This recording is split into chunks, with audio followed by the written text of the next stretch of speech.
Maternity leave महिलाओं के लिए स्पेशल लीव होता है जो उस महिला को प्रसव के दौरान दिया जाता है, चाहे वो सरकारी नौकरी कर रही हो या प्राइवेट जॉब करती हो, उसे मैटरनिटी लीव दिया जाता है।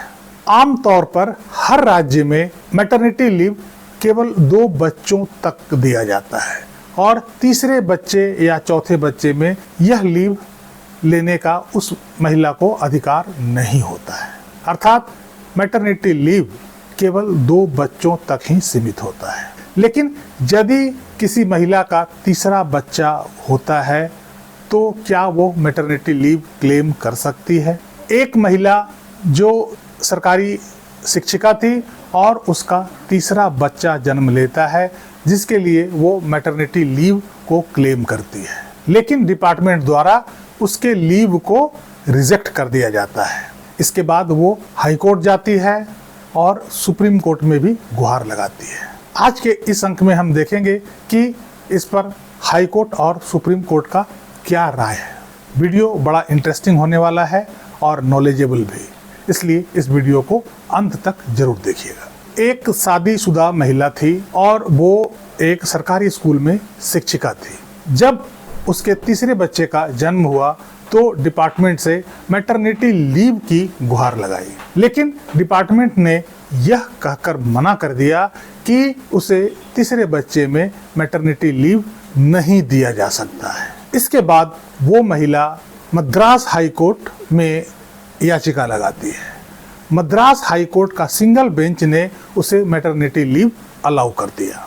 इसके बाद सरकार इस आदेश के खिलाफ मद्रास हाई कोर्ट के डिवीजन बेंच में जाती है, अर्थात तमिलनाडु सरकार डिवीजन बेंच में सिंगल बेंच के आदेश को चुनौती देती है। डिवीजन बेंच ने कहा, मातृत्व अवकाश एक वैधानिक अधिकार है, न कि मौलिक अधिकार। इसलिए इस अधिकार को राज्य सरकार के नियमों के तहत ही माना जाना चाहिए। इसलिए इस महिला को तीसरे बच्चे के जन्म पर मैटरनिटी लीव नहीं दिया जा सकता है। उस महिला ने इस आदेश को ऑनरेबल सुप्रीम कोर्ट में चुनौती दिया और सुप्रीम कोर्ट में स्पेशल लीव पिटीशन के तहत याचिका लगाई, जिसमें महिला शिक्षिका की ओर से कहा गया कि इनकी पहली शादी नौकरी से काफी पहले हो गई थी।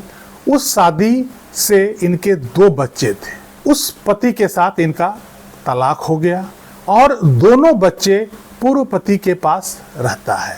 उसके बाद इसने दूसरी शादी की और 2018 में इसकी नौकरी शिक्षिका के रूप में लगी। अर्थात पहली शादी से जो दोनों बच्चे उत्पन्न हुए उस समय यह नौकरी नहीं कर रही थी और दोनों में मैटरनिटी लीव का फायदा इसे नहीं मिला था। तीसरा बच्चा जो दूसरी शादी का पहला बच्चा है, पहली बार मैटरनिटी लीव को क्लेम किया जा रहा है। इससे पहले मैटरनिटी लीव से संबंधित कोई बेनिफिट इस महिला ने नहीं लिया। इसने अपना नौकरी दूसरी शादी के बाद शुरू करी है और उसके बाद यह बच्चा पैदा हुआ है, इसलिए इसका मैटरनिटी लीव लेने का अधिकार बनता है। सुप्रीम कोर्ट ने कहा, हमने प्रजनन अधिकारों की अवधारणा का विश्लेषण किया है और माना है कि मातृत्व लाभ प्रजनन अधिकारों का एक हिस्सा है और मैटरनिटी लीव इन लाभों का एक अनिवार्य भाग है। इसलिए हाई कोर्ट के आदेश को रद्द किया जाता है और सुप्रीम कोर्ट ने इस महिला के मैटरनिटी लीव को ग्रांट कर दिया। इस अंक में यहीं तक। कैसी लगी ये जानकारी कमेंट करके जरूर बताइएगा। वीडियो को लाइक कीजिएगा, चैनल को सब्सक्राइब कीजिएगा। मिलते हैं अगले अंक में, तब तक के लिए जय हिंद, वंदे मातरम।